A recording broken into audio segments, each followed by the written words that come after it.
Ideas. Well, IT is clearly the leadership sector of the day. The Nifty IT index, pull that up for you.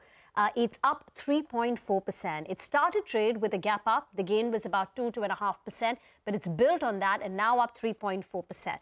That said, even as the index has surged to a new 52-week high, it's still a good 12 to 13% away from its all-time high level.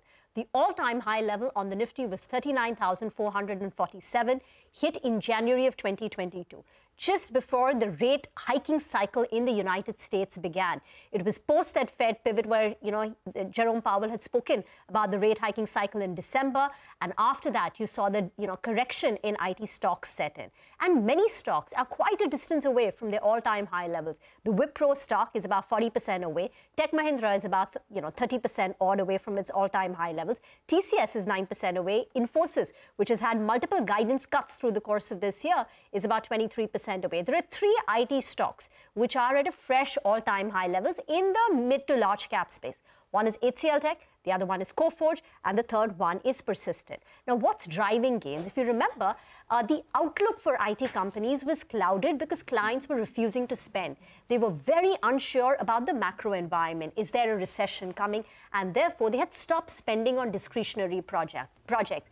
They had also taken very long to decide on projects. So the decision-making cycle was getting extended. There was a lot of scrutiny on, existing projects, new projects. But now, if indeed there is some clarity, some certainty on the US macro economy, then maybe the clients of tech companies will be in a position to start opening up their wallets and spending. And if that comes through, then maybe we will see a demand revival for IT companies. So that's what's driving it. Broadly, the rupee level today, even after the appreciation we've seen intraday, is still lower than what it was when you compare it to the Q2 average. So some margin benefit could come on account of that. And purely on valuations, IT stocks do well when we see, the yields at least in the US 10-year yields come down. There is a sentiment impact on IT names. But I think the big fundamental trigger is that can we actually have a bit of a demand revival due to the macroeconomic certainty? Devin Choksi, MD of DR Choksi.